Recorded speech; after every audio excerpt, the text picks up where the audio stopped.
సింహాసనం మీద ఆసీనుడై ఈ భూమిని ఆకాశాన్ని అందున్న సమస్తాన్ని సృజించి అందులో మనకి బ్రతుకునిచ్చి ఈ బ్రతుకులో ఇప్పటి వరకు కాపాడినందుకు మరి ముఖ్యంగా క్రీస్తు ద్వారా రక్షించినందుకు దేవునికి మనందరి తరఫున మరొకసారి కృతజ్ఞతాస్తుతులు యేసుక్రీస్తు నామములో చెల్లిస్తున్నాను.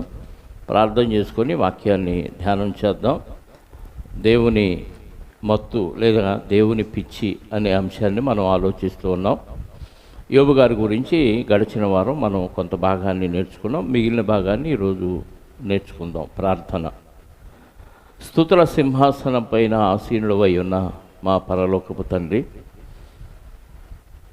అద్వితీయుడా, అఘోచరుడా, ఆత్మస్వరూపి, ఆకాశ మహాకాశాలు పట్టజాలని మీ అనంతమైన ఆకారములోని భాగాన్ని సర్వ మానవ కోటిలో మీరు ప్రవేశపెట్టి ఈ శరీరాల కొద్ది ఆయుష్కాలాన్ని ఇచ్చి ఆయుష్కాలము తీరిన వెంటనే తిరిగి మీ దగ్గరకు రమ్మని ఒక నియమాన్ని పెట్టిన మా తండ్రి మీ స్తోత్రాలు.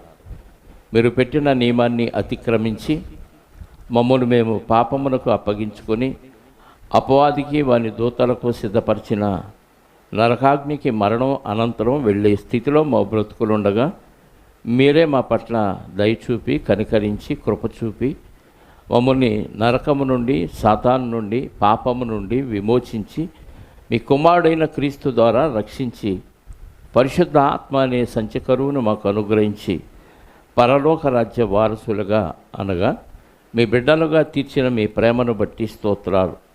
దీనికి గాను మా సర్వస్వం, మా జీవితం, మా ప్రాణం, మా ఆత్మ, మా శరీరం అణువణువు మీకు సమర్పించిన మీ రుణం తీర్చుకోలేమని ఒప్పుకొనుచు అలాంటి భక్తి కలిగి ఉండాలని మీరు ఎల్లవేళలా అలాంటి భక్తుల కోసం ఆకాశం నుండి కనిపెడుతూ ఉన్న విధానాన్ని భక్తుల ద్వారా మేము నేర్చుకుంటూ తండ్రి మిమ్మల్ని స్తుతిస్తున్నాం, ఘనపరుస్తున్నాం.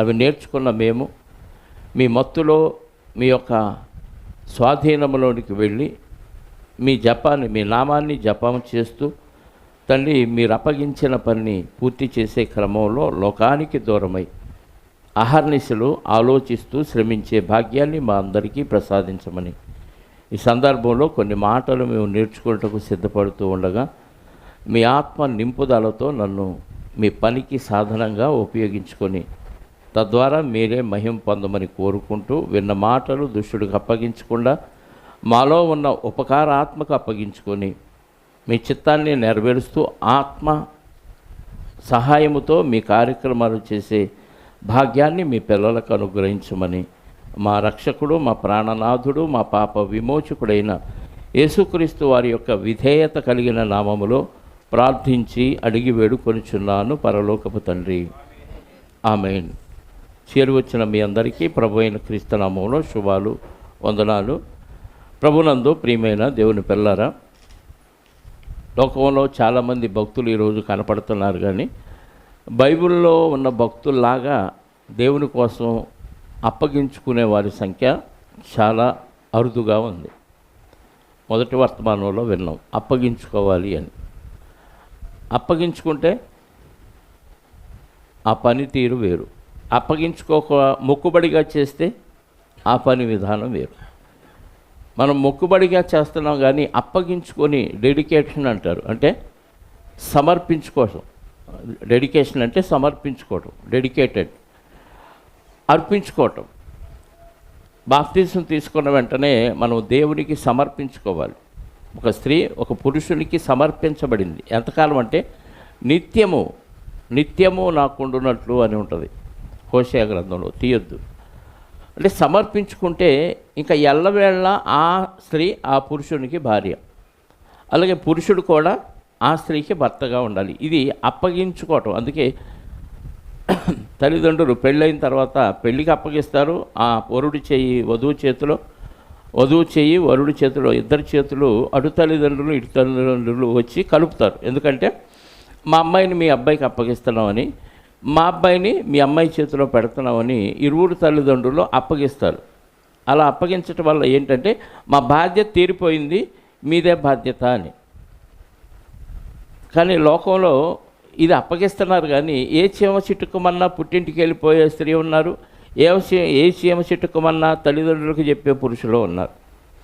అప్పగించినప్పుడు మళ్ళీ ఈ ఎంట్రన్స్ ఎందుకు మధ్యలో అంటే అనవసరమైన విషయాల్లో జోక్యం చేసుకోవటం అన్నమాట. అలాగే దేవునికి మనం సమర్పించుకున్నప్పుడు దేవుడు తప్ప మిగిలిన ఎవరు దేవుడి కంటే ఎక్కువ కాదు, దేవుడి కంటే ప్రాధాన్యత ఇవ్వకూడదు. కానీ ఇస్తున్నాం. పలాని వారి వల్ల నేను రాలేదు, పలాని వారి వల్ల నేను చేయలేదు పని అని దేవుని కార్యక్రమాల కంటే ఎక్కువగా మనం లోకానికి లోకాశలకి ప్రాధాన్యత ఇస్తే దేవుడున్న మహాలోకాన్ని మనం కోల్పోతామని ఖచ్చితంగా మనం నమ్మాలి. అదే విశ్వాసం అంటే. దేవుడు పని చేసిన భక్తులకే పాపం చేస్తే కఠినమైన శిక్ష అనుభవించారు పాత నిబంధనలో. దేవుడు చెప్పిన పనులు చేస్తూ పాపంలో ఉండి మరణించిన వారు పరలోకానికి వెళ్ళరు అని మనకి తేటగా వాక్యాన్ని బట్టి అర్థమవుతున్నప్పుడు మనం ఇంకెంత జాగ్రత్తలు తీసుకోవాలి. కానీ రోజు జాగ్రత్తలు తీసుకునే ఈ ఆలోచన పక్కకి వెళ్ళిపోయి అజాగ్రత్తగా ఉంటూ వాక్యం కంటే ఎక్కువగా అనవసరమైన కార్యక్రమాల్లో మనం ప్రవేశిస్తూ దానికి ప్రాధాన్యతనిస్తూ కాలాన్ని వృధా చేసుకుంటున్నాం. దేవుడిచ్చిన ఆరోగ్యాన్ని, దేవుడిచ్చిన ఆయుష్కాలాన్ని, దేవుడిచ్చిన శక్తిని మనం వృధా చేసుకుంటున్నామని మనకు అర్థం కావట్లేదు. ఈ లెక్కలన్నీ రేపు దేవుడి దగ్గరికి వెళ్ళినప్పుడు చూస్తే గెటౌట్ మీరు ఎక్కడి వారో నేను ఎరుగను అన్నాడు అనుకోండి, ఏం పొరపాటు జరిగింది అని ఆలోచిస్తే చేసినవన్నీ పొరపాట్లుగానే అప్పుడు కనపడతాయి. ఇప్పుడు ఎలా కనపడతాయి అంటే యథార్థంగా కనపడతాయి. యోబు గారి జీవితంలో కూడా ఆయన జీవితం అంతా యథార్థంగా ఉన్నాడు, దేవుడే సర్టిఫై చేశాడు. ఈ విషయం ఆయన స్నేహితులకు తెలియదు. ఏ విషయం? యోబు గారు పర్ఫెక్ట్గా ఉన్నాడని ముందు నమ్మారు. కానీ ఎప్పుడైతే యోబు గారికి అనారోగ్యం వచ్చిందో వెంటనే యోబు గారు ఏదో తప్పు చేసి ఉంటాడు, ఏదో పొరపాటు చేసి ఉంటాడు, ఏదో పాపం చేసి ఉంటాడని అపనిందలు వేయటం మొదలుపెట్టారు. కానీ యోబు గారి యొక్క యథార్థత యోబు గారికి తెలుసు, దేవుడికి తెలుసు, సాతాను గారికి తెలుసు. కానీ స్నేహితులకు తెలియదు. తెలియకపోవటం వల్ల ఏమైందంటే అపనిందలు వేయటం ప్రారంభించారు. అపనిందలు వేసిన దేవుడు ఎలా క్షమించాడో యోబు గారు కూడా స్నేహితులను అలాగే క్షమించాడు. ఎందుకంటే యోబు గారు ఎంత జెంటిల్మ్యాన్గా ఉన్నాడో మనం 29వ అధ్యాయాన్ని గత వారం చదివాం. అందులో కొన్ని వచనాలు ఉన్నాయి, అవి చదువుకుంటూ ముందుకు వెళదాం. యోబు గారి యొక్క భక్తి ఎలా ఉందో, యోబు గారు భక్తిలో చెయ్యకూడనివి ఎన్ని మానేశాడో, చేయాల్సినవి ఎన్ని చేశాడో ఆ వాక్యాలు మనకి తేటగా తెలియచేయబడుతున్నాయి. ఇప్పుడు ఇలా 29వ అధ్యాయము యోబు గ్రంథం 14వ వచనం వరకు చదివినట్టున్నాం. 15వ వచనం నుండి చదువుదాం.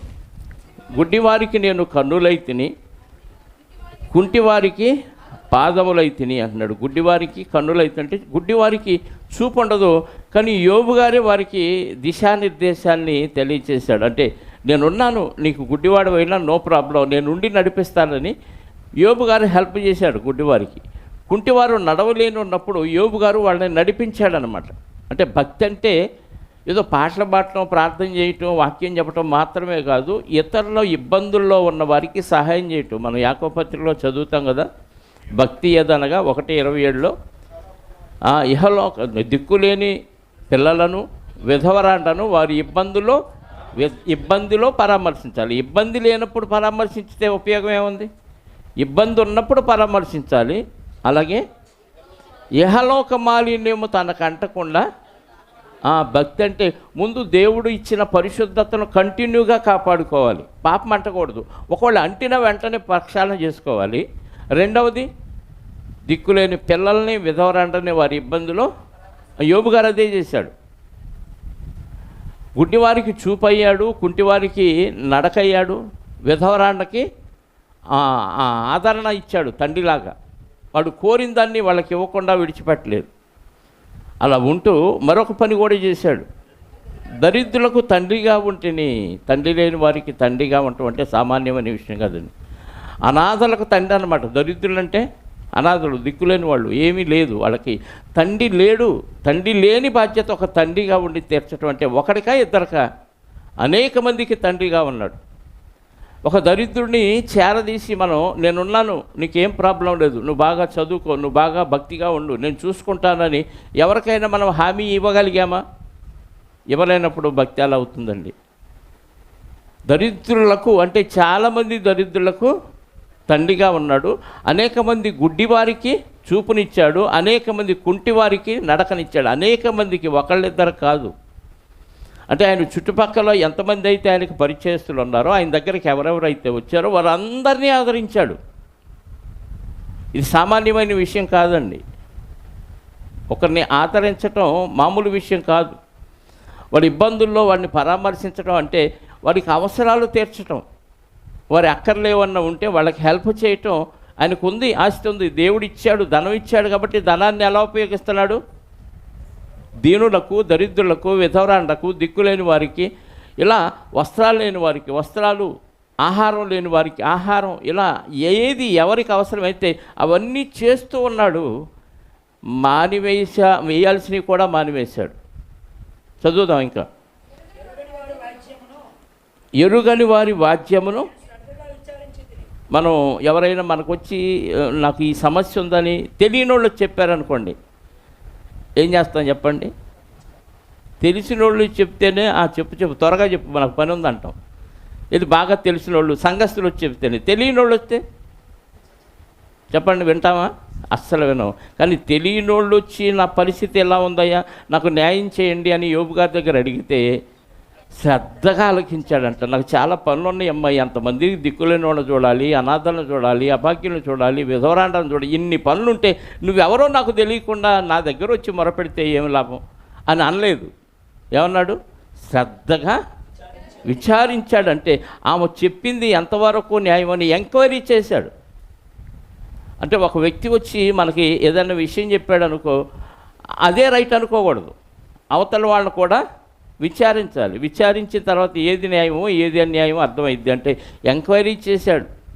అవతల వాళ్ళ వ్యాజ్యాన్ని, తెలియని వారి వ్యాజ్యాన్ని ఎంక్వైరీ చేసి దుర్మార్గుల దవడ పళ్ళను నిజమైన హీరో సినిమాల్లో హీరో ఏం చేస్తాడు చెప్పండి? హీరో ఏం చేస్తాడు? మంచి పనులు చేస్తాడు, ప్లస్ మంచి పనులతో పాటు ఇంకొన్ని మంచి పనులు చేస్తాడు. ఏంటి? అన్యాయం చేసిన వాళ్ళు తప్పు చేస్తే వాళ్ళని ఫైటింగ్ చేసి వాళ్ళకు బుద్ధి చెప్పి వాళ్ళ దగ్గర నుంచి వాళ్ళు దోచుకున్నది ఎవరి దగ్గర అయితే దోచుకున్నారో వాళ్ళకి తెచ్చిస్తాడు. అబ్రహాము గారు కూడా అదే చేశాడు కదా.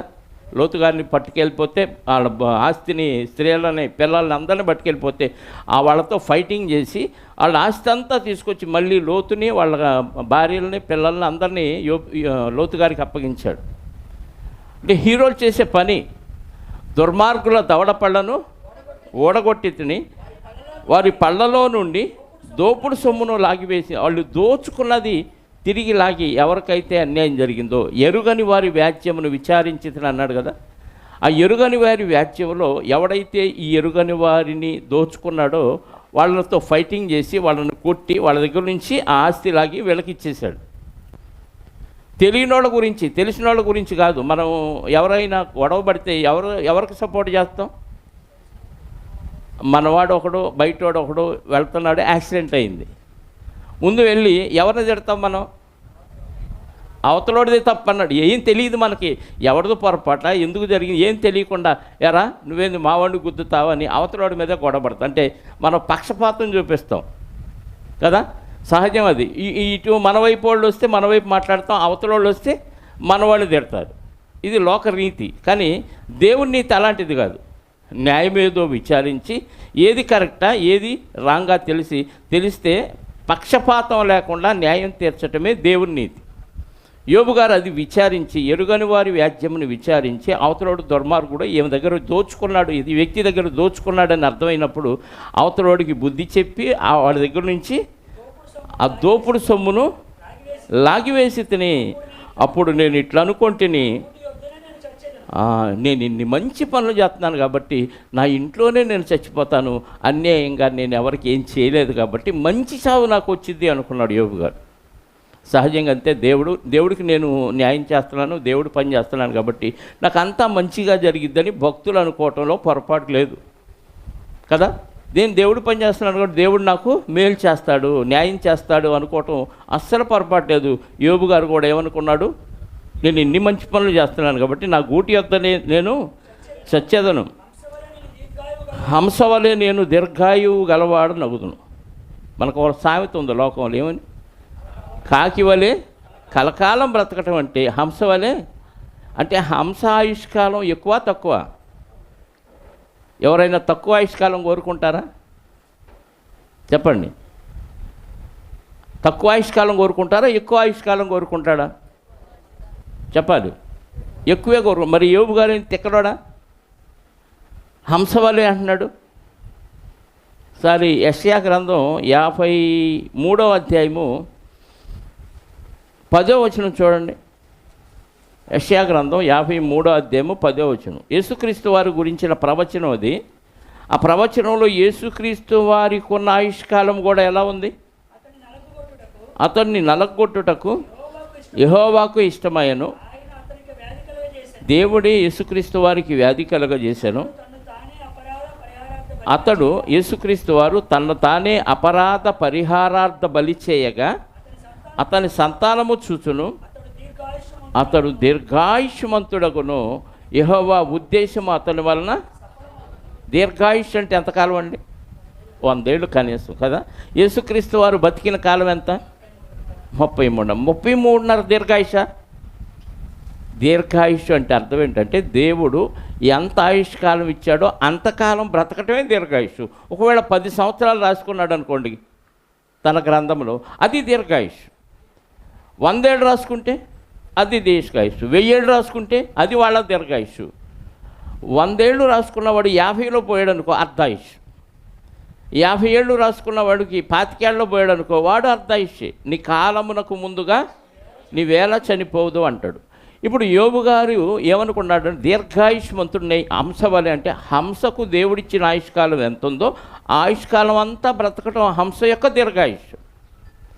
మన కూర మొక్కలు ఉంటాయి. కూర మొక్కలకి యొక్క దీర్ఘాయుష్ ఎంత?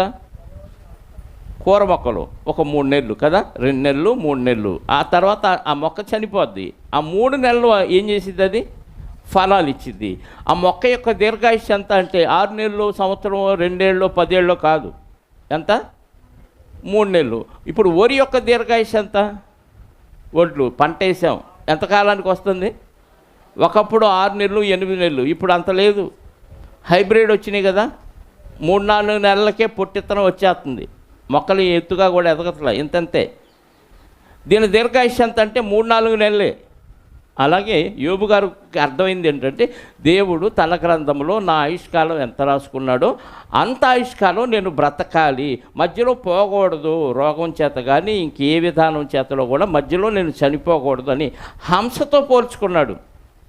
హంసకు అల్పాయుష్ ఉంది కదా అని, తక్కువ ఆయుష్కాలం ఉంది కదా అని అది దీర్ఘాయుష్ కాదు అనుకోవటం పొరపాటు.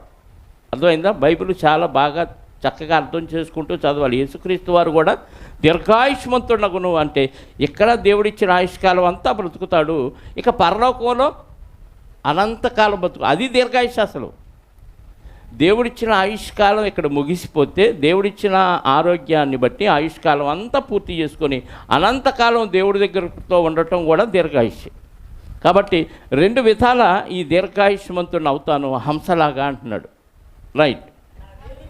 నా వేళ్ళు చుట్టూ నీళ్లు వ్యాపించును, మంచు నా కొమ్మల మీద నిలుచును, నాకు ఎడతెగని ఘనత కలుగును, నా చేతిలో నా విల్లు ఎప్పటికీ బలముగా ఉండు. అంటే నాకు అన్నీ అనుకూలంగా జరుగుతాయి. నేను ఎప్పుడూ ఇలాగే ఉంటాను. అందరికీ న్యాయం చేస్తాను, అందరి పళ్ళు రాళ్ళ కొడతాను, దుర్మార్గుల పళ్ళు. ఎవరికి ఏది అవసరమో అవన్నీ చేస్తాను, పరిశుద్ధంగా ఉంటాను, పాపానికి దూరంగా ఉంటాను. నేను ఎప్పుడూ ఇలాగే ఉంటాను. నా బాణము ఎల్లప్పుడూ, నా చేతిలో నా విల్లు ఎప్పటికీ బలముగా ఉండును. మనుషులు నాకు చెవియొగ్గి నా కొరకు కాచుకొనిరి, నా ఆలోచన వినవలనని మౌనముగా ఉండిరి. మనుషులు యోబు గారు వస్తున్నాడంటే అయ్యగారు ఎప్పుడు వస్తాడా, ఏం చెబుతాడా అని కాచుకొని ఉంటారంట. మినిస్టర్ గారు వస్తుంటే కానీ అందరం వెయిట్ చేస్తాం చూడు, మినిస్టర్ గారిని చూడటానికి, ఆయన నోట్లో నుంచి వచ్చే మాట వినటానికి, ఏ ముత్యాలు రాలుతాయా, ఏ నవరత్నాలు రాలుతాయి అని ఎదురు చూడటానికి. యోబు గారు వస్తున్నాడంటే మనుషులు ఆయన కోసం కాచుకొని ఉంటారంట. నా ఆలోచన వినవలనని మౌనముగా. యోబు గారు మాట్లాడేది ఏమాత్రం మిస్ అవ్వకూడదు. మనం వాక్యం మాట్లాడుతుంటేనే మాట్లాడుకునేవాళ్ళు మాట్లాడుకుంటారు, ఫోన్ చూసుకునేవాళ్ళు ఫోన్ చూసుకుంటారు, ఎక్కడో ఆలోచించేవాళ్ళు ఆలోచిస్తూ ఉంటారు, బయటికి వెళ్ళి వచ్చేవాళ్ళు బయటికి వెళ్ళి వస్తారు. ఇది వాక్యం మాట్లాడుతుండే. యోబు గారు మాట్లాడుతుంటేనంట సైలెంట్గా ఉంటారంట. ఎందుకు? ఏ మాట మిస్ అయిపోతామో అని భయం. ఆ భయం మనకు ఉంటే సైలెంట్గా ఉంటారు కదా. వాళ్ళు మౌనంగా ఉన్నారంట. నేను మాట్లాడిన తర్వాత వారు మాటలాడక పలుకక మారు మాట పలుకక ఉండిరి. ఎందుకు? యోబు గారు మాట్లాడితే ఇంకెవడో మళ్ళీ కౌంటర్ వేయటానికి అవకాశం లేదు, సైలెంట్గా ఉండిపోయారు. అయ్యగారు చెప్పాడు, ఇంకంతే, నో డౌట్, అది న్యాయం. ఆయన అన్యాయం చేయడు, అన్యాయాన్ని సహించడు, న్యాయమే చేస్తాడు కాబట్టి న్యాయంగా మాట్లాడతాడు. భక్తుడు కాబట్టి. రాజకీయ నాయకులు లోకంలో పదవి కోసమో పరువు కోసమో ఇంకా గొప్పతనం కోసమో బతికే వాళ్ళ మాటలు కాదు అవి. భక్తుడుగా దేవుని మాటలు పిల్లలకు తెలియచేస్తాడు కాబట్టి అందరూ సైలెంట్గా వింటున్నారంట. ఎప్పుడు వస్తాడా, ఎప్పుడు మాట్లాడతాడని ఎదురు చూస్తున్నాడు. ఎంత గౌరవం చూడండి యోబు గారికి సమాజంలో. కారణం ఏంటి? గౌరవానికి కారణం భక్తి. భక్తి వలన ఏమొచ్చింది? భక్తి వలన ఏమొచ్చి మంచి కార్యాలు చేసే ఆలోచన వచ్చింది. దేవుడు చెప్పాడు కాబట్టి దిక్కులేని వారిని, విధవరాండ్రని వాళ్ళ ఇబ్బందుల్లో పరామర్శించాలి. ఎవరికి ఏది అవసరమైతే అది నువ్వు చేయాలి. అందుకే నీకు ఆస్తి ఇచ్చాను. ఆస్తి కలిగిన వారు ఏం చేయాలి? వారి ఆస్తిని దేవుని పని కొరకు ఉపయోగించాలి. యోబు గారు అదే చేస్తున్నాడు. అది చేస్తున్నాడు కాబట్టి సమాజంలో గౌరవం. అది చేస్తూ మాట్లాడాడు కాబట్టి ఆయన మాటల మీద శ్రద్ధ ఉంది మనుషులకి. ఆ మాటలు ఎలా వచ్చినాయి అంట? నేను మాట్లాడిన తరువాత వారు మారు మాట పలుకక ఉండిరి, గుత్తులు గుత్తులుగా నా మాటలు వారి మీద పడెను. గుత్తులు గుత్తులుగా పడినాయి అంటే టక టక టక టక చెప్పేస్తూనే ఉన్నారు. వాళ్ళ మీద పడిపోతున్నాయి. వాళ్ళు ఆ మాటలు స్వీకరిస్తున్నారు. ఎలా స్వీకరిస్తున్నా అంటే వర్షము కొరకు కనిపెట్టునట్లు వారు నా కొరకు కనిపెట్టుకొనిరి. నేల వర్షం వస్తుంటే కనిపెట్టుకొని ఉంటుంది. ఎప్పుడు వర్షం పడిద్దా, ఎప్పుడు మళ్ళీ నా సారాన్ని ఇవ్వాలని ఎలాగైతే నేల కనిపెట్టుకుంటుందో రైతు ఎలా కనిపెడతాడో అలాగే ఎదురు చూస్తున్నారు. యోబు గారు ఏం మాట్లాడతాడా, ఒక్క మాట కూడా మనం మిస్ అవ్వకూడదు.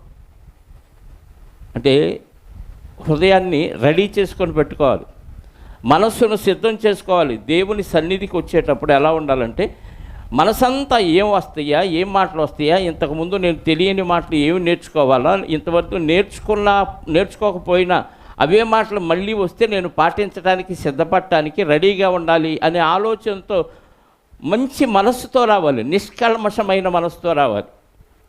నిర్మలమైన మనసుతో వచ్చినప్పుడు అన్ని మాటలు మనకి ఈజీగా అర్థమవుతాయి.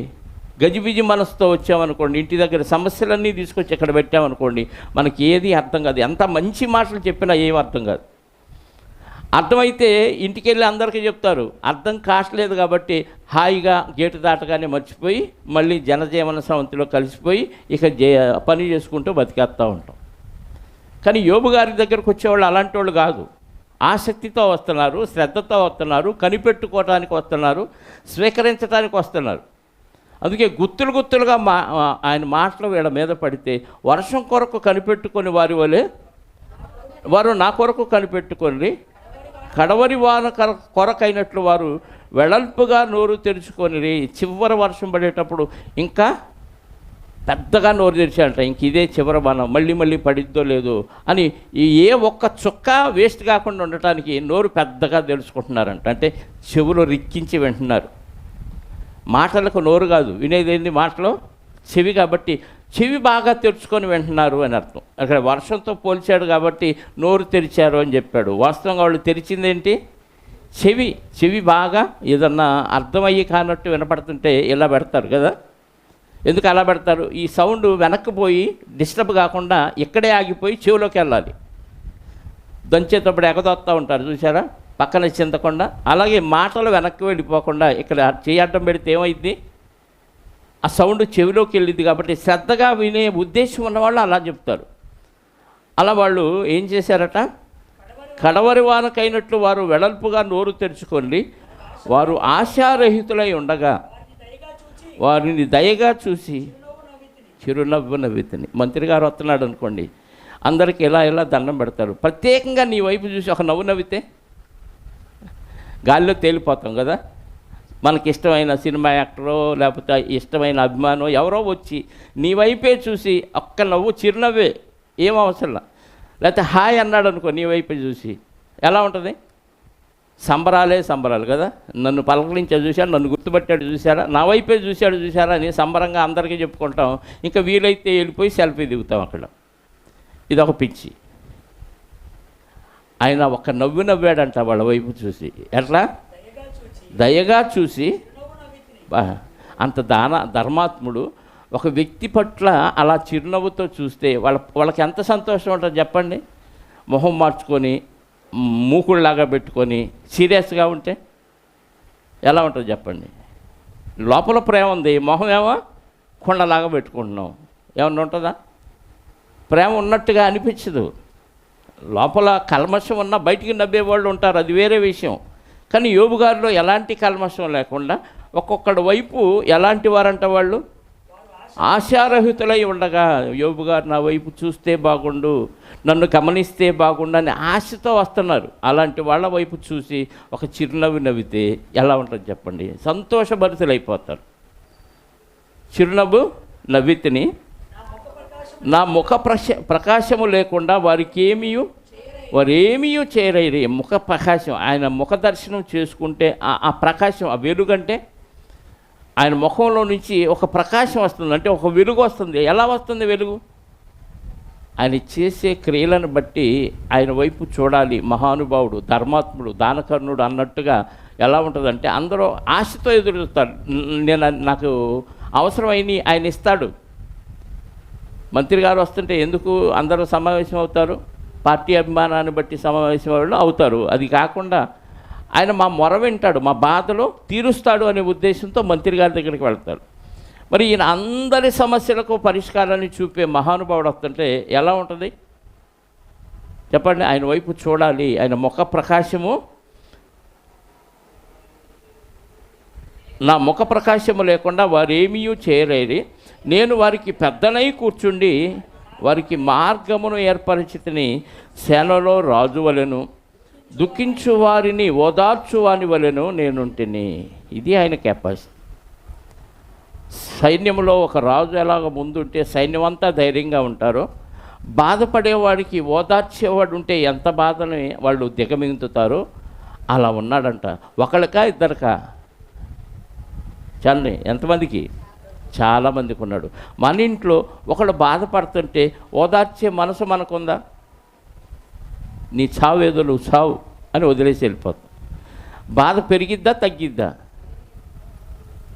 ఓదార్పు కావాలి ప్రతి మనిషికి. అందరినీ ఓదార్చేవాడు దేవుడు. దేవుని భక్తులుగా మనం అవతల వాళ్ళు బాధలో ఉన్నప్పుడు ఆ బాధను ఓదార్చేవాడిగా ఉండాలి. ఒకళ్ళకి కాదు, ఇద్దరికి కాదు, అందరికీ ఓదార్పుడు ఇచ్చేవాడిగా ఉన్నాడు యోబు గారు. అంటే దేవుని పిచ్చిలో ఉంటే బయట వారి కోసం ఎంత ప్రయాసపడతాడా?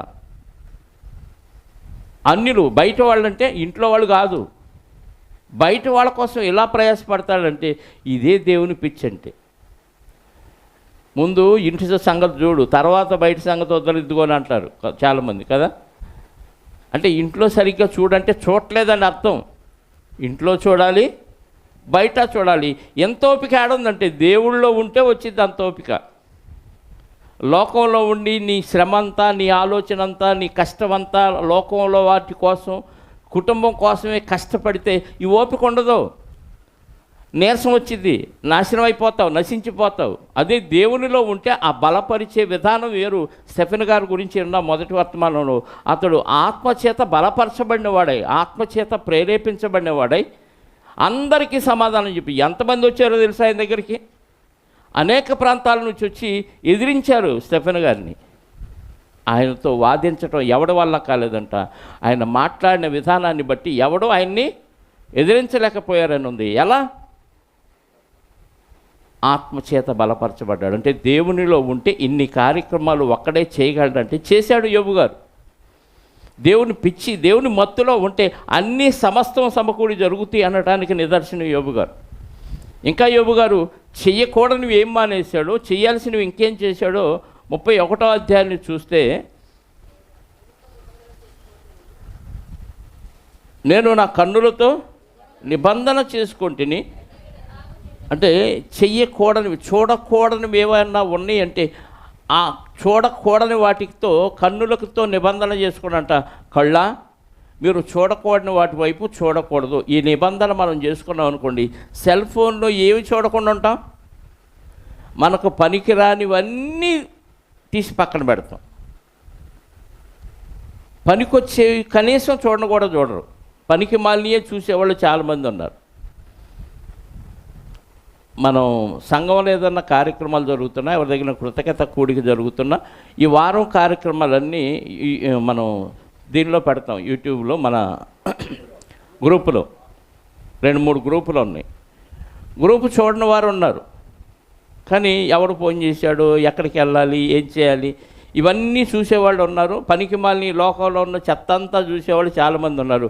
గ్రూపులోన ఎప్పుడు పెట్టారు, ఏమున్నాయి ఈ వార కార్యక్రమాలు, పోయిన వారం రానివాళ్ళు ఈ వారంలో ఏం జరిగినాయి, ఎక్కడెక్కడ ఏ కార్యక్రమాలు నేను విచారించి తెలుసుకున్న వాళ్ళు ఎవరైనా ఉన్నారా? అది మనకు అనవసరం. కానీ మనం రాకపోతే అడగలేదే అని మాత్రం అడుగుతాం కదా. భక్తులు చేయాల్సినవేవో చేసే కార్యక్రమంలో నిమగ్నం అవ్వాలి, చెయ్యకూడనివేవో మానేసే కార్యక్రమంలో నిమగ్నం అవ్వాలి. కానీ అనవసరమైన విషయాల్లో మనం పంచాయతీలు చేసుకుంటే మన సమయం వృధా అయింది, మన భక్తి లాస్ అయింది. ఇది గమనించండి. దేవుడిచ్చిన ఆయుష్కాలమే చాలా కొద్దిది. పాతకాలంలో ఇచ్చినట్టు 1000 ఏళ్ళు ఇవ్వాల, పోనీ మధ్యకాలంలో ఇచ్చినట్టు 120 ఏళ్ళు ఏమి ఇవ్వాల. ఇప్పుడు ఇచ్చిన ఆయుష్కాలం ఎంత? బెత్తడంత.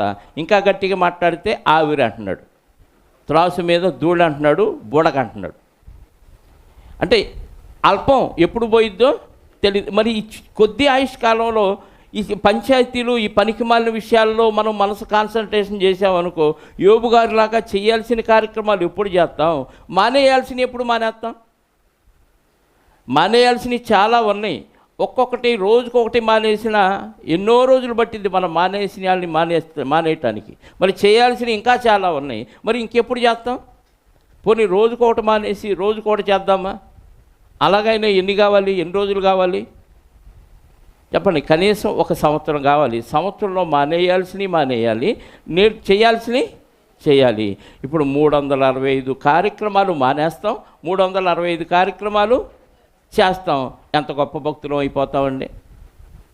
నిజంగా మానేయాల్సినవి మానేసి చేయాల్సినవి చేస్తుంటే సంవత్సరంలో 365, 66 కార్యక్రమాలు మానేసి 65 కార్యక్రమాలు 365 చేస్తూ ఉంటే భక్తి పెరిగిద్దా తగ్గిద్దా? ఇవి చేస్తుంటే ఇంకా వేరే విషయాల మీద శ్రద్ధ ఎక్కడ వెళ్ళిపోద్ది, టైం ఎక్కడ ఉంటుంది? కానీ మనం ఈ రెండింటినీ పక్కన పెట్టి అనవసరమైన విషయాల మీద మనసు పెడితే రెండింటికి మిస్ అయిపోతాం. టోటల్గా మనం పరలోకానికి మిస్ అయిపోతాం. లేదంటే నేను కరెక్టే అనుకున్నాం అనుకో, వాక్యం చెప్తుంది, ఒకని మార్గము అని దృష్టికి యథార్థముగా కనబడను, తుదకది నరకానికి దారితీస్తుంది అంటున్నాడు. యోబు గారు తన మార్గం తనకు యథార్థం అనుకోలేదు, దేవుని మార్గాన్ని అన్వేషించాడు, చెయ్యాల్సిని చేశాడు, మానేయాల్సిని నా కన్నులతో నిబంధన చేసుకున్నాను. ఏమని? పరాయి స్త్రీని నేను ఎప్పుడూ వేరే ఉద్దేశంతో చూడకూడదు. చూస్తే ఏమైద్దయ్యా? అలాగూ చేసిన ఎడల పరమనన్న దేవుని దృష్టికి దేవుని ఆజ్ఞ ఏమవును? ఎంత శ్రద్ధ అండి ఆజ్ఞ మీద! ఆజ్ఞ మీద ఎంత శ్రద్ధ! నేను ఈ తప్పు చేస్తే ఆజ్ఞ ఏమైపోయిద్దనే చింత ఎప్పుడైనా మనకు వచ్చిందా చెప్పండి? ఈ తప్పు చేయటం వల్ల దేవుని ఆజ్ఞ ఏమైంది? అమ్మో, దేవుని ఆజ్ఞని నేను మంట కలిపేస్తున్నానే చింత ఏమన్నా, బాధ ఏమన్నా ఉంటుందా? తీసి తొంగలో దొక్కు ఆజ్ఞ ఉంది. ఎన్నో ఆజ్ఞలు ఉంటాయి, అన్నీ మనం నెరవేరుతామా ఏంటి అనుకుంటాం మనం లోపల. కానీ అమ్మో, ఆజ్ఞ చాలా జాగ్రత్తగా పాటించాలని బయటికి చెబుతాం, లోపల మాత్రం అన్నీ మనం ఏడ సాధ్యమండి, మన వల్ల ఏడయిద్ది అంటాం. వల్ల అయిపోతే పరలోకం ఇటు నా వల్ల ఏడయిద్ది అంటాడు దేవుడు కూడా. అది ఆషామాషికి ఇచ్చేది కాదు. మానేయాల్సినవి చాలా ఉన్నాయి, మానేయాలి. కన్నులతో నిబంధన చేసుకొని కన్యకు నేను అలాగూ చూచెదను. ఎలాగూ చూచుదును? అలాగూ చేసిన ఎడల పరమునున్న దేవుని దృష్టికి దేవుని ఆజ్ఞ ఏమగును? ఉన్నత స్థలంలో ఉన్న సర్వశక్తిని స్వాస్థ్యం ఏమగును? దుర్మార్గులకు విపత్తు సంభవించుటే కదా, పాపము చేయు వారికి దురవస్థ ప్రాప్తించుటయే కదా. అంటే ఆయనకి ఏమర్థమైంది? ఉన్నత స్థలములో ఉన్న సర్వశక్తిని స్వాస్థ్యం ఏమవును అంటే పరలోకం ఏమైపోద్ది నేను ఈ పని చేస్తే, నాకు రాదు కదా అని బాధ. ఏమైంది అంటే ఎవడికో పోయిద్ది, నీకు రాదు.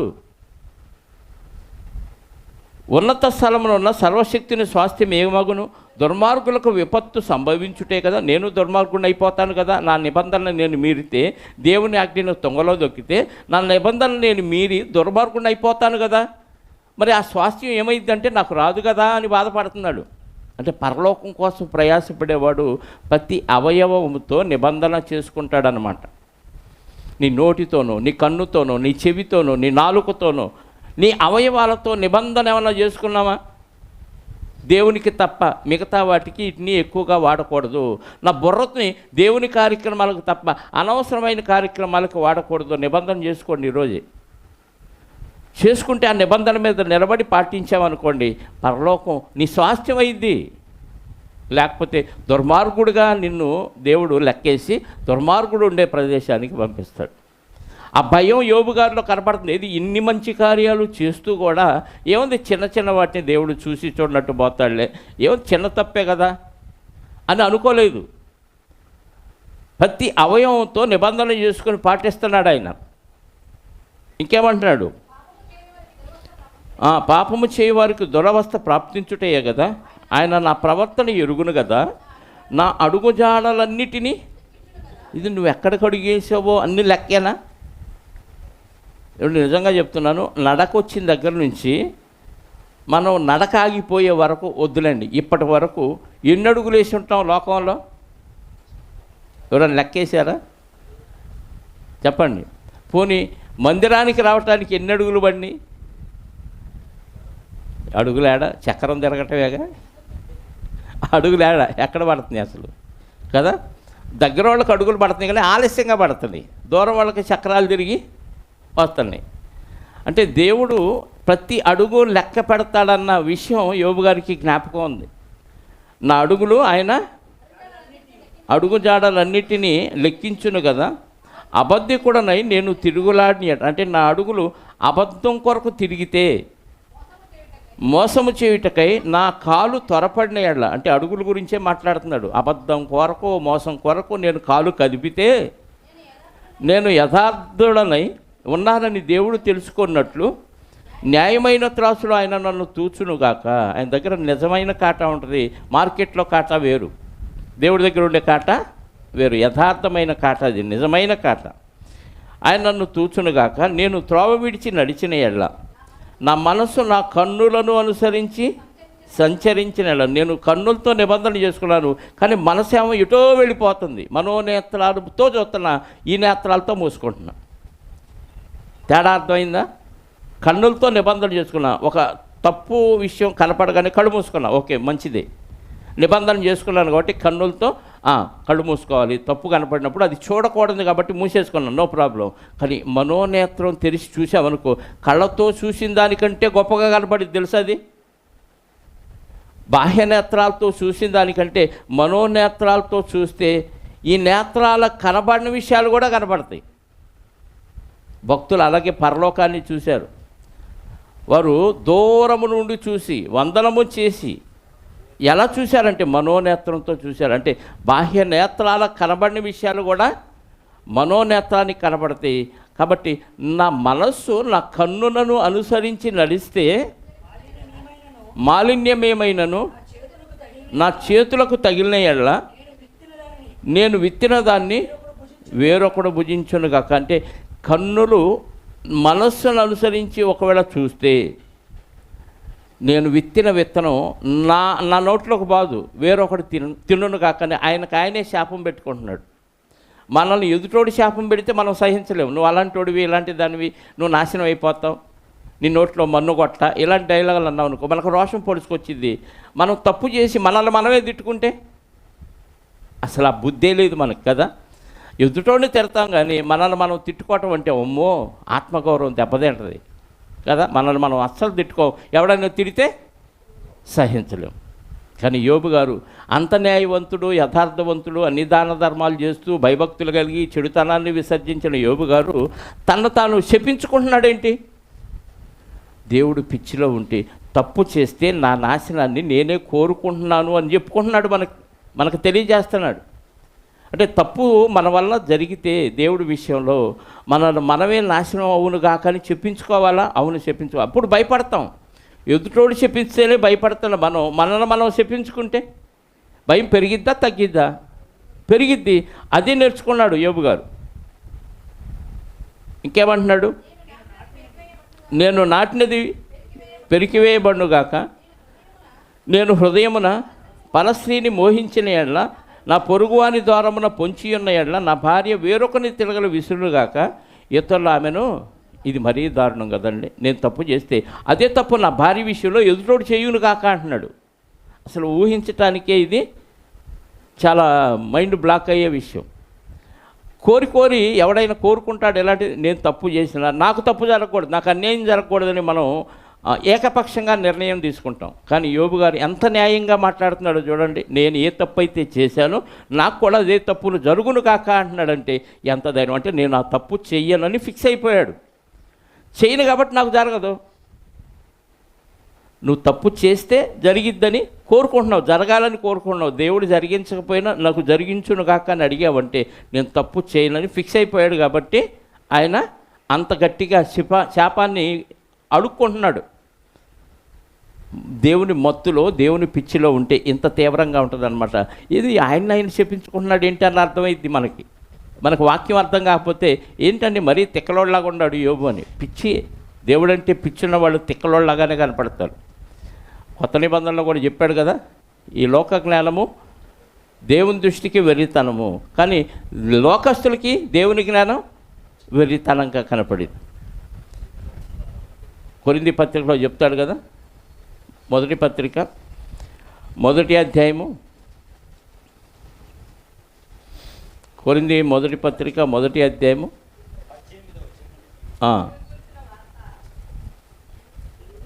దేవుని గూర్చిన వార్త, సిలువను గూర్చిన వార్త నశించుచున్న వారికి ఎలా ఉంటుందంట? ఏందండి ఆయన ద్వారా రావటం ఏంది, సిలువలో చచ్చిపోవటం ఏంది, ఆయన ద్వారా నీ పాపాలు క్షమించబడటం ఏంది, పిచ్చిలాగా ఉందా వీళ్ళకి అంటున్నాడు. అనేవాడు ఉన్నారా? బోల్డ్ మంది ఉన్నారు.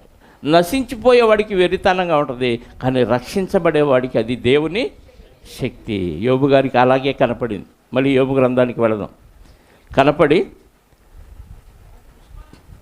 అది దుష్కామ కార్యము, అది న్యాయాధిపతులచే శిక్ష నొందదగిన నేరము, అది నాశన కోపములకు దహించు అగ్నిహోత్రము, అది నా ఆదాయమంతయు నిర్మూలము చేయును. అంటే నీకున్న సంపాదన అంతా ఈ దుర్మార్గ పనులు నాశనం చేసేస్తాయి.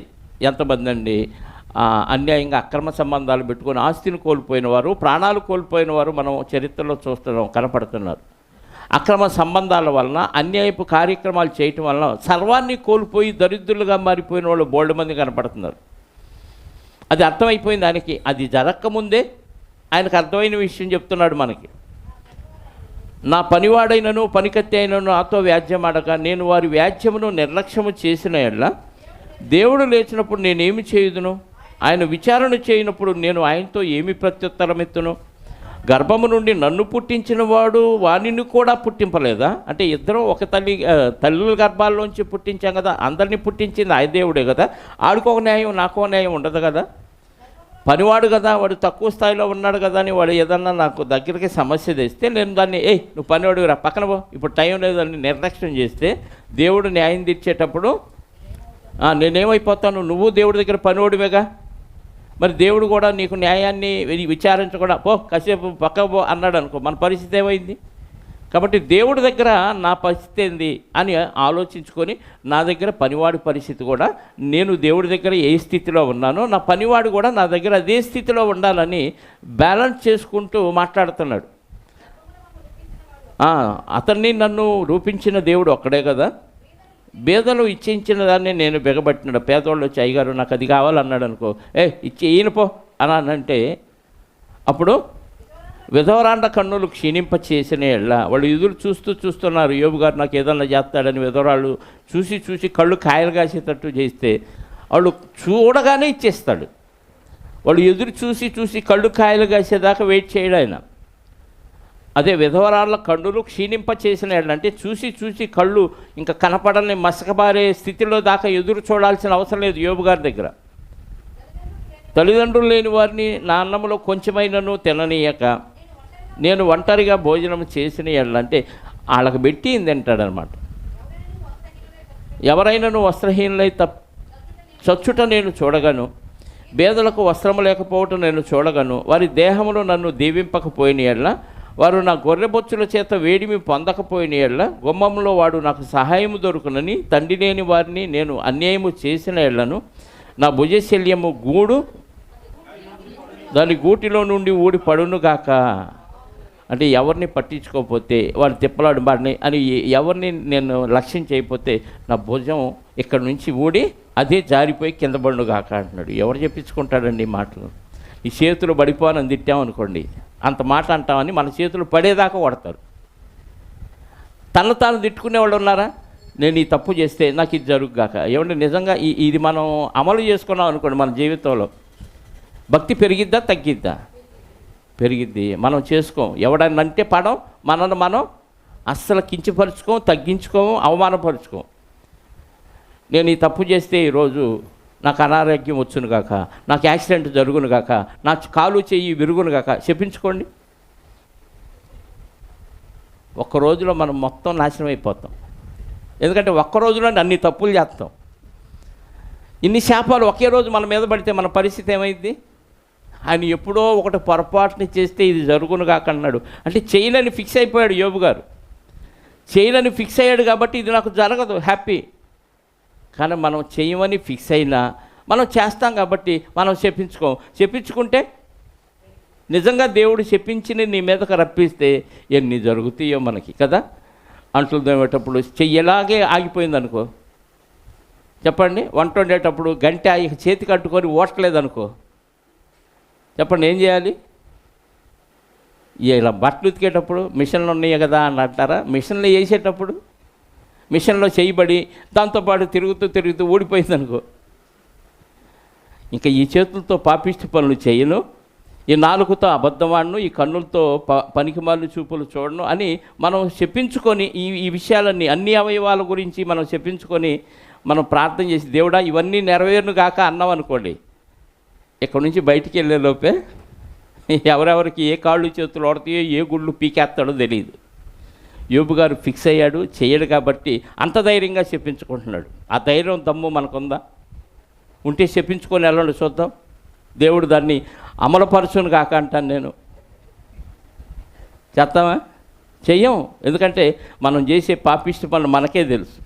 కానీ ఇది ఎదుటోడు చెప్తే మాత్రం మనం సహించమండి.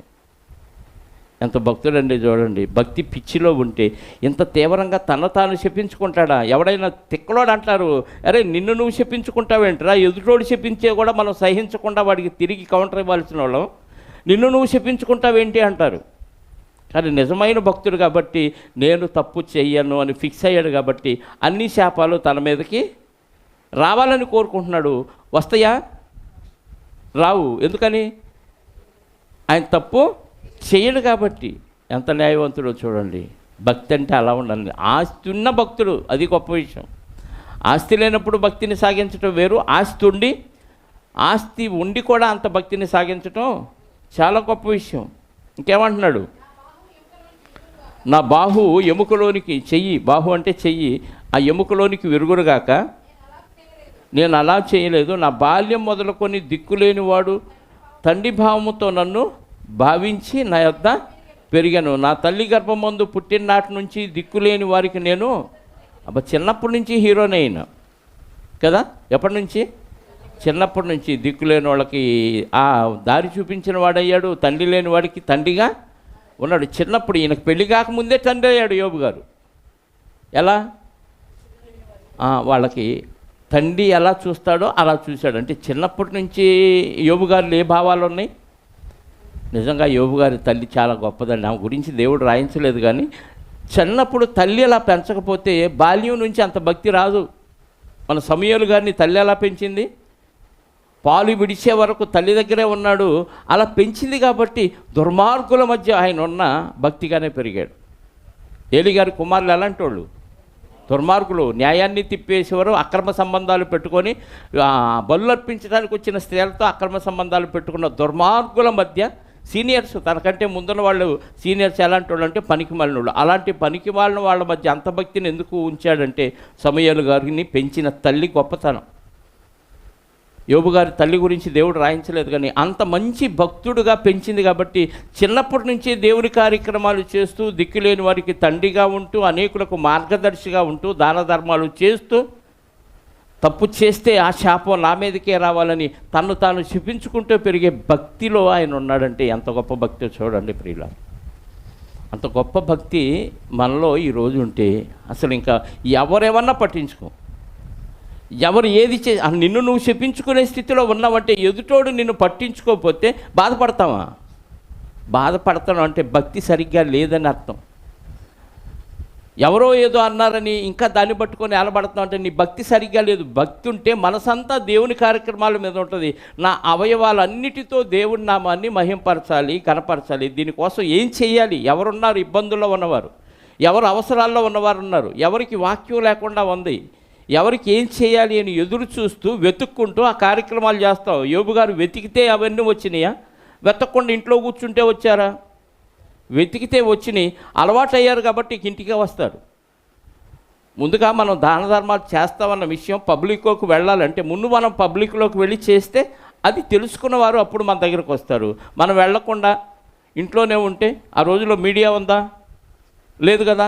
ఒక యాడ్ ఇచ్చేసాడు అనుకోండి యూట్యూబ్లో, అందరికీ తెలిసిపోద్ది పలాని యోబు గారంట ఇంటి దగ్గర హెల్ప్ చేస్తున్నారంట, క్యూ పెట్టండి అంటే అందరు పెడతారు అడ్వర్టైజ్మెంట్ చూసి. మరి ఆ రోజుల్లో ఏమి లేదు కాబట్టి యోబు గారు బయటికి వెళ్ళి అందరికీ అదే చెప్పాడు కదా, రాజవీధుల్లో నడుస్తున్నప్పుడు అందరూ నన్ను చూసి యవనస్తులు దాక్కుంటారు, పెద్దలు సైతం లేచి నిలబడతారు అని ఎందుకు రాసి అంటే ఆయన వీధుల్లో తిరుగుతూ ఉన్నాడు. ఆయన ఈ ఏమంటారు నడుస్తూ వెళుతున్నారు చూసారు. ఇప్పుడు పాదయాత్ర చేసి పనికి మాలినోడు అయ్యాడు ఒక ఆయన. అలా కొంతమంది రాజకీయ నాయకులు పాదయాత్ర చేశారంటే ప్రజల యొద్దకే పాలన, వాళ్ళ సమస్యలు అడిగి తెలుసుకోవటానికి జనాల్లోకి వెళ్ళాడు. అలాగే యోబు గారు కూడా ప్రజల్లోకి వెళ్ళి దేవుని గురించి విషయాలు చెబుతూ దేవుడు చేయమన్న కార్యక్రమాలను చేస్తూ తప్పు చేస్తే తను తాను చెప్పించుకునే స్థాయిలోకి ఆయన వెళ్ళాడు ప్రియులారా. అది భక్తి అంటే. మిగతా భాగం వచ్చేవారం మాట్లాడుకుందాం, ప్రార్థన చేసుకుందాం. ఎన్నో వచ్చిన వరకు మాట్లాడుకున్నాం.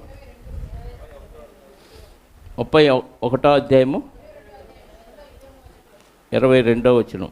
ఓకే, ప్రార్థన చేసుకుందాం. పరిశుద్ధుడు అయిన మా కన్న తండ్రి, మహోన్నతుడు, మీ ఘనమైన శ్రేష్టమైన నామాన్ని బట్టి స్తోత్రం. మిమ్మల్ని ఎవరో చూడలేదు, కానీ మీ వాక్యాన్ని బట్టి ప్రకృతిని బట్టి మీరున్నారనే విశ్వాసాన్ని మేము కలిగి ఉన్నాం. అందరిలో ఈ విశ్వాసం లేదు. ఈ కుమారుడు భూమి మీదకి వచ్చి మీ యొక్క లక్షణాలన్నీ కనపరిచారు శరీరధారిగా. ఆయన ద్వారా పాప క్షమాపణ పొందిన మేము మరింతగా బలపడి మీ ఇష్టాన్ని నెరవేర్చడానికి తండ్రి ముందుకు సాగే బలాన్ని, శక్తిని, ఆరోగ్యాన్ని మాకు ఇవ్వండి. ఇదిగోనైనా గత 2 వారాలుగా యోబు గారి యొక్క భక్తి ఎంత తీవ్ర స్థాయిలో ఉందో వాక్యాన్ని బట్టి ఒక్కొక్కటి మేము అర్థం చేసుకోవటానికి ప్రయత్నం చేస్తున్నాం.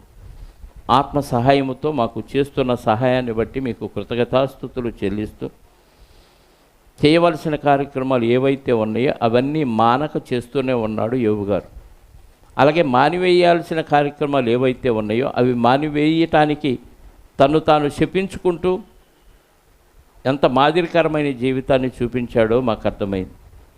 మేమైతే అనవసరమైన విషయాల పట్ల శ్రద్ధ పెట్టి చేయవలసిన కార్యక్రమాలు అడుగంటిపోయినాయి తండ్రి. మానవలసిన కార్యక్రమాలు కూడా మానట్లేదు.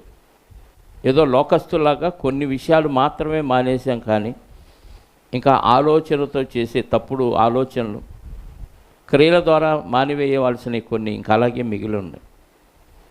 కడవడి పాలల్లో ఒక విషపు చుక్క పడితే పాలన్నీ ఎలా విరిగిపోతాయో, ఒక్క పాపం మా పరిశుద్ధతనంతటినీ పాడు చేస్తుందన్న విషయాన్ని ఎరిగి సంపూర్ణులుగా పరిశుద్ధతలో ఇహలోక మాలిన్యం అంటకుండా మమ్మల్ని మేము కాపాడుకుంటూ దిక్కులేని వారిని, విధవరాండ్రని వారి ఇబ్బందుల్లో పరామర్శించే భాగ్యాన్ని మా అందరికీ అనుగ్రహించండి.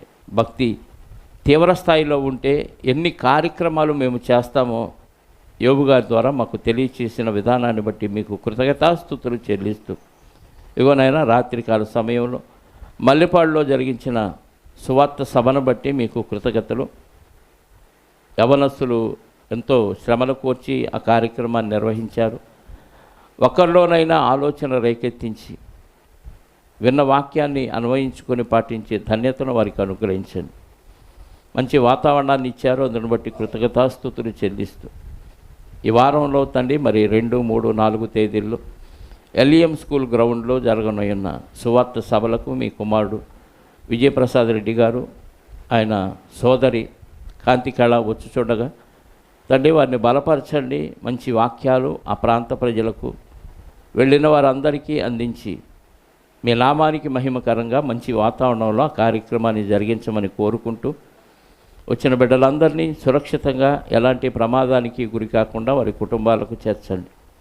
వచ్చిన బిడ్డల్లో ఎవరెవరికి ఎలాంటి అవసరాలు ఉన్నాయో ప్రతి అవసరాన్ని తీర్చి వారు మరింతగా మీకు లోబడి విధేయత కలిగి మిమ్మల్ని హత్తుకొని మీకు కృతజ్ఞతాస్తుతులు చెల్లిస్తూ కృతజ్ఞతాస్తుతులలో విస్తరించలాగున వారిని సిద్ధపరచమని కోరుకుంటూ మరి ఎంతో ఆసక్తితో మీ పరిచర్య చేస్తున్న శ్రీకాంత్ తండ్రి ఈ వారం సంఘానికి రాలేక హాస్పిటల్లోనే ఉన్నాడు. ఆ నోటిని మీరు ముట్టండి. ఆ నాలుక తండ్రి మరి కట్ అయిపోయి పై పెదం కింది పెదం కూడా కట్ అయిపోయి కుట్లు పడి ఉన్నాయి. మీ బిడ్డకు స్వస్థతలు ఇవ్వండి. వాక్యాన్ని చక్కగా మాట్లాడుతూ మీ పాటలు కూడా చక్కగా పాడగలిగే సామర్థ్యాన్ని ఆ బిడ్డకు అనుగ్రహించి మునుపటి కంటే రెట్టించిన ఉత్సాహంతో మీ పరిచర్యలో ముందుకు సాగే భాగ్యాన్ని శ్రీకాంత్కు అనుగ్రహించమని కోరుకుంటూ మహిమ ఘనత ప్రభావాలు మా అందరి ద్వారా మీరే పొందుకొనమని శ్రీకాంత్కి ఎంతోమంది సహోదరులు హెల్ప్ చేశారయ్యా. మరి ఆర్థిక పరమైన విషయాల్లో కూడా సహాయం చేస్తున్న బిడ్డలను జ్ఞాపకం చేసుకోండి. వారికి కావలసిన ప్రతి అవసరత క్రీస్తులో తీర్చమని కోరుకుంటూ మా రక్షకుడు మా పాప విమోచకుడు పరిశుద్ధతకు మారుపేరైన యేసుక్రీస్తు వారి యొక్క ఘనమైన సమాధానం కలిగిన నామములో ప్రార్థించి అడిగి వేడుకొనిచున్నాను పరలోకపు తండ్రి, ఆమేన్. మనందరికన్నా తండ్రి అయిన దేవుని ప్రేమ, ఆయన ఏక కుమారుడైన యేసుక్రీస్తు వారి కృప, మనందరి ఆదరణకర్త అయిన పరిశుద్ధాత్ముని అన్యోన్య సహవాసము ఇప్పుడు ఎల్లప్పుడూ సకల పరిశుద్ధులకు సదాకాలము తోడయ్యుండి నడిపించునుగాక. ఆమేన్. అందరికీ యేసుక్రీస్తు నామములో శుభాలు, వందనాలు.